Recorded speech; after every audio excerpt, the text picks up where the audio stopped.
podcast. My name is Layne Ingram. And I'm Daniel Thurman. The Reconstructed Man podcast is a place where we explore the transgender experience by sharing our stories and lifting up the voices of others. It's for everybody, trans, cis, and everyone in between. This show is about building community and connections, and we're glad that you're here with us. Yes, we are. What up, Daniel? What up? How you doing, man? I'm as good as one can be right now, I think. You act like we're dealing with something. What? What? A little insurrection? Come on. Oh man, what a fiasco. Yeah. Right? Yeah. I mean, I don't even have words, and we don't have to spend any time talking about it today. I think a lot of people just need sometimes a little space from it, but yeah, a lot going on in personal headspace, and my energy has been definitely challenged in the past 2 weeks. Yeah, I don't know. How are you feeling? I like your shirt. I appreciate it. It's making me feel a lot better today. Yeah, man. Love wins. Today is the best I've felt since January 6th. And I think that was a really, really hard day followed by a hard week. And I think many of us, to your point, we're not going to spend a lot of time in it, but if it was a hard week for you last week, like, it makes sense. I mean, if focusing was hard, if your heart was hurting, if you were angry, right? Like, and then the worry about what's yet to come. But I'm doing okay because, this show helps. And also, I mean, I'm moving into 2021. Remember I told you I wasn't like, going to be gung-ho about it, but like, I'm kind of like, what are we going to do here this year? We are closer to inauguration, like lots, like real actual grown-up plans are coming out of that administration. The one thing that's vexing me right now is a lot of this legislation coming out against trans healthcare and rights for teens and youth, especially. Don't love that. But I think we've got a chance to kind of turn that around, when the new administration rolls in. So that's how I'm doing. Yeah, it's a lot, isn't it? It's a lot. Yeah. And here's what I'll say too, is that I think there's definitely, I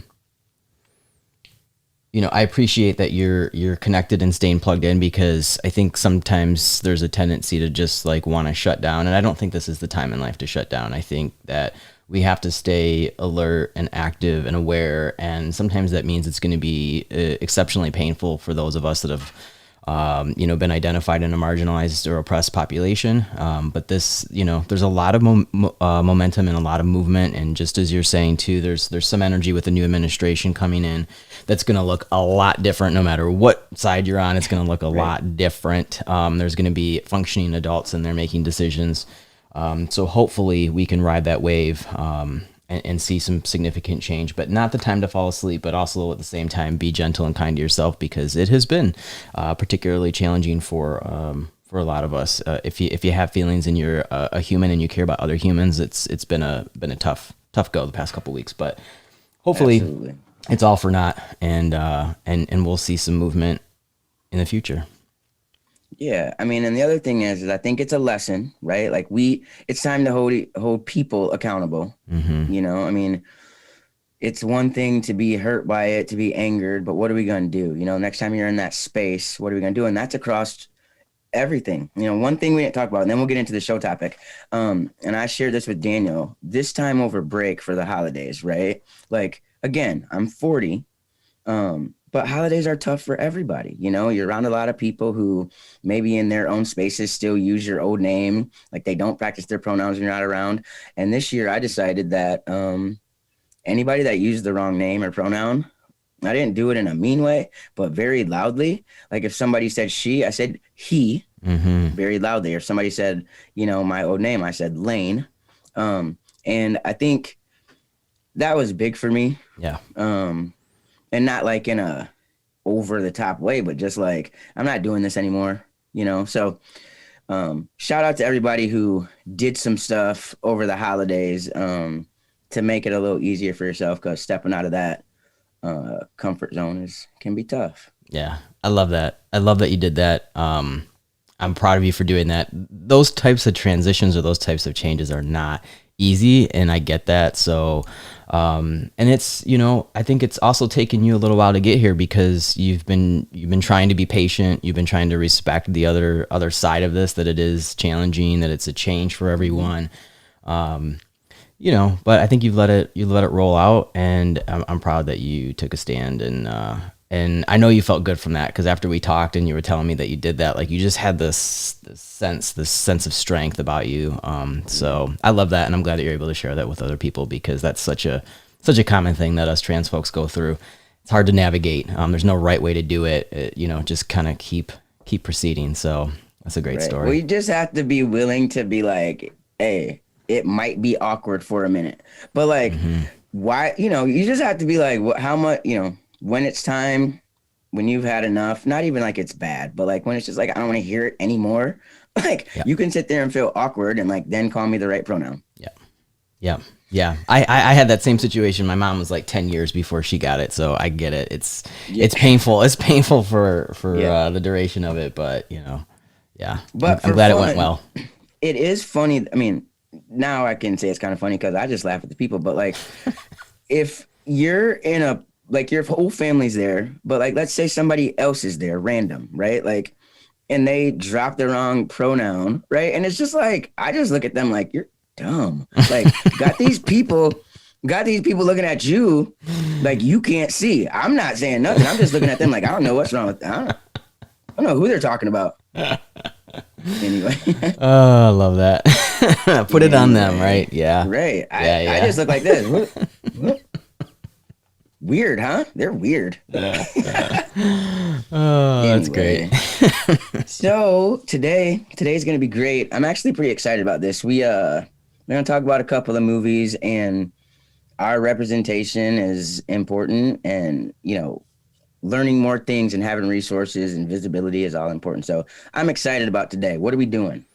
We are going to talk about a couple of films. So Layne and I started having this conversation about all these different sources of great information and storytelling that are starting to come out along the trans experience. So, you know, we were kind of going back and forth about, you know, have you seen this? Have you seen that? Have you read this book? And so we decided we'll probably, I think, you know, try to keep this going, but we figured let's just make it a little bit easier to digest and come up with two films right now that we both felt were exceptional films for the trans community, and share a little bit about those in case you haven't seen them. Definitely, we highly recommend to check both of them out, and we'll let you know links on our show notes as well on our website to let you know where you can go ahead and watch those films. But we wanted to start off. So I would say, you know, when I had a lot of films in my head when we were like, let's come up with one each, right? I had a lot of films in my head that I was like, this one would be great. This one would be great. And I kind of resisted the one I'm going to share with you all because it's newer. It seems to be probably one of the most well-known trans films that's been out in the past 5 years. And so I was like, I don't know. I feel like a lot of people will know it, but I don't know if everyone will, especially for folks that don't share in the trans experience. And I just think it's such an important, profound story. That film is Disclosure. It's a documentary that came out in 2020. It's directed by Sam Fender, who is also a trans individual. And it was executive produced by Laverne Cox. So if you don't know those names, they're, you know, becoming household names, especially dealing with trans issues in media. But Disclosure was a phenomenal documentation that traces the historical roots of how the transgender experience has been depicted in Hollywood since the beginning of time, and kind of still festers in the background right now. So I think it's important for us to be able to see, not only as trans folks, but as cis folks too, what has happened with the story of trans people, the way that it's been covered in media for so long. And it's really what's, I think, taken root as far as what most people's understanding of the trans experience is, which couldn't be farther from the truth. I loved it because of that, right? Like, so you got that kind of like chronological history of representations of trans people, right? But you know, it crosses so many lines, just like all of this stuff does, right? Like you have the people in blackface, right? And the correlation between them and, like, you know, when you put a man in a dress, that's what it was like. You put a man in a dress, and that's not what a trans person is, you know? And so to me, that was really interesting. And, you know, seeing some of those films from, you know, the first time they had a moving picture, right? I mean, it was there back then. We're talking 1906, right? Like people knew, and how it was depicted is unfortunate, but it goes to the whole, we've been here forever, you know? And just now, and by now, I mean the last 5 years or so, I'd say, right? Like those depictions are getting better because there's more visible people. I mean, think about the directors of The Matrix. I mean, that's huge, you know? And they're not out there, they're just trying to be themselves. But I remember one line in this movie or in this film, which is why you should watch it, is little nuggets like this. But it was like, you know, to get a chance to see somebody, right? It matters. It could matter to just one person if they could see that living depiction. And so I even identified with that with our show, right? Like if one person sees my face, right? Like one little black kid who's like, I don't know if I can do it. I'm growing up in the church. Like, am I ever going to be okay? And like, and then they see, like, it matters. And so I think it, you know, if you're watching this film, I think you'll feel a bunch of different ways, right? Like you'll feel like, I didn't realize that, or maybe, you know, things that you thought were funny or okay, like you might be able to look at it from a different perspective. Like, God, that's hurtful, you know?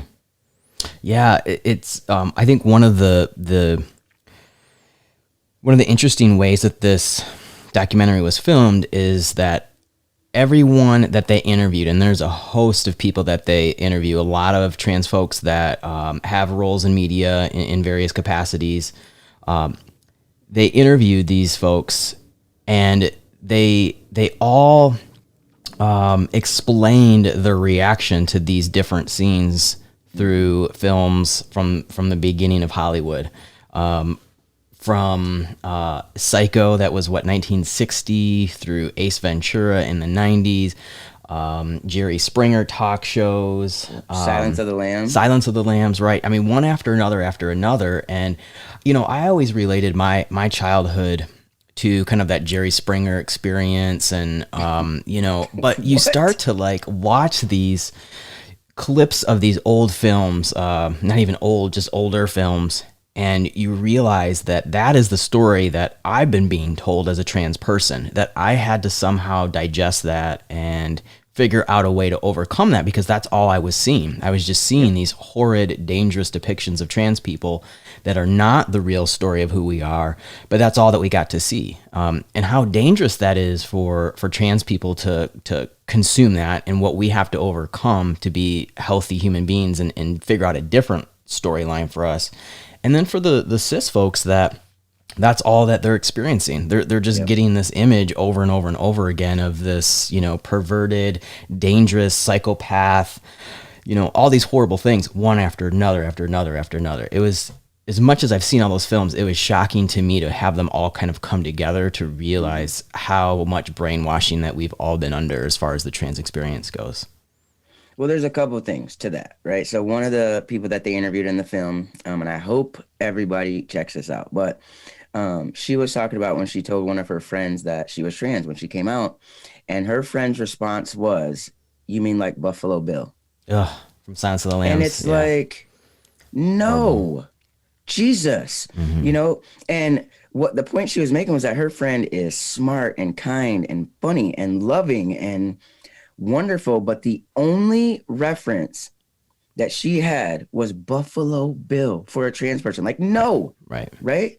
And so it's just, that's kind of a big deal, right? I just on that point real quick, I'm reading a book right now. It's a Transgender History by Susan Stryker. It's a phenomenal book, and I just read in there the other day that 84% of Americans say that they do not know anyone that's transgender.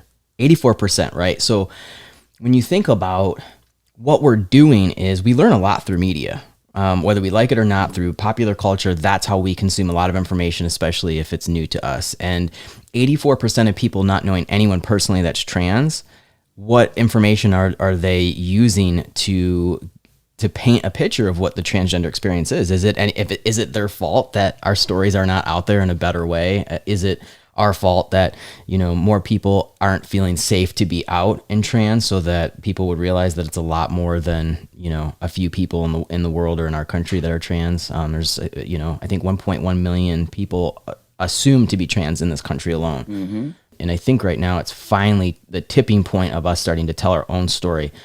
I think so. One last thing I'd like to say about disclosure, and we can keep going, but is that I loved how so each of these people they interview, they react to these movies, and I love that, right?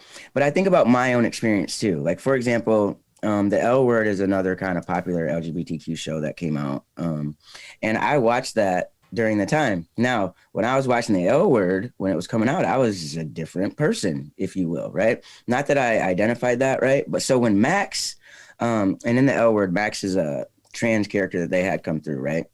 And so in Disclosure, I was kind of, I understood where the trans guys were coming from with how they viewed Max coming out, but I kind of disagreed because, like, to me, that was my first, like, sort of normal look at what, a person's transition would be. And I thought that the people in the L Word tried to do a good job of, what that would be like. And so it was interesting in Disclosure to hear some of the trans guys be like, that was from a lesbian's perspective, and, and it helped me to see that, yeah, there was some, like, you're turning your back on your womanhood in that. I mean, so that was another eye-opening thing for me when I saw this movie again, to look back at how I had first perceived a show versus now, so it's just really so good. I would recommend it to people to watch it, and it's free on Netflix if you have it. Yeah, absolutely. It's free on Netflix. Let's see. I think you can also, just on Netflix right now, actually. I think is the only place that you can get it. So yeah, hopefully you guys all check that out. Great film. I think whether you're trans or cis, there's so much to learn there. There's so much to unpack. And it just keeps getting at the fact that trans people need we need to tell our stories. Whatever capacity that is, we need to, but we need to feel safe enough to do that. And we also need to feel proud enough to do that. I think, if you're tuning into the show, if you're someone that's trying to get more connected to your transness, or you're trying to understand the trans community better, we're all moving then in the same direction, but continue to share this with other folks too. So hopefully some things, like this mainstream documentary will help us be able to achieve that. And I think it also speaks a lot to this other film that I know Layne's going to introduce to all of us here, which I'm new to, but man, it was phenomenal. Yeah, I love this movie. I love this movie, and it's called Transformer. And it came out in 2017, and it's so awesome. It basically, it chronicles Janae's journey, right? Janae, who was a professional, like, world champion, high level power lifter named Matt, right? Who was a father, former U.S. Marine, right? And this kind of captures Janae's whole transition, and it's very personal. It shows, the family, like, all the way through, like, her parents, right? And gets their reaction, shows her kids. And it just is it's a beautiful, sad, uplifting kind of story to me. And it's touching because powerlifting, if you can imagine somebody being a world champion on the cover of magazines, right? When she was Matt was huge and, like, a big badass dude, and she had a lot to overcome, right? Like, just to be, right? Because for many of us, so much of it is physical, right? And so, I mean, it just was so interesting to watch her go through that and try to get to her femininity, and to, like, hear that being a high school stud athlete, right? Like, I mean, there were some similarities, and, like, putting it out of her mind. Like, she said all she used to think about was, like, what would it be like to be in a cheerleading uniform, right? But, like, you're a stud football player. What do you mean? Mm-hmm. I mean, just a good movie. What'd you think? It's your first time. What'd you think? God, I loved this movie. I love this movie. To put it in perspective, I had to take a 15-minute break in the middle of the movie because I was so overwhelmed by it. That doesn't ever happen. You know, I love this movie, and I will be very honest, right? When you introduced it to me as your film, and I needed to watch it, I saw the cover. I go to Amazon, which is where I run it at. You can watch it on Amazon, Netflix, and Apple TV right now. I saw the cover of it, and I'm like, man, this is... I kind of just got this impression like this is just going to be this cliche film. Like they couldn't have picked anything more extreme, right? Like the big bodybuilder, weightlifter guy who turns into a woman. And I'm like, oh man, I don't know about this. And within the first couple of minutes, I was totally taken. It is a beautifully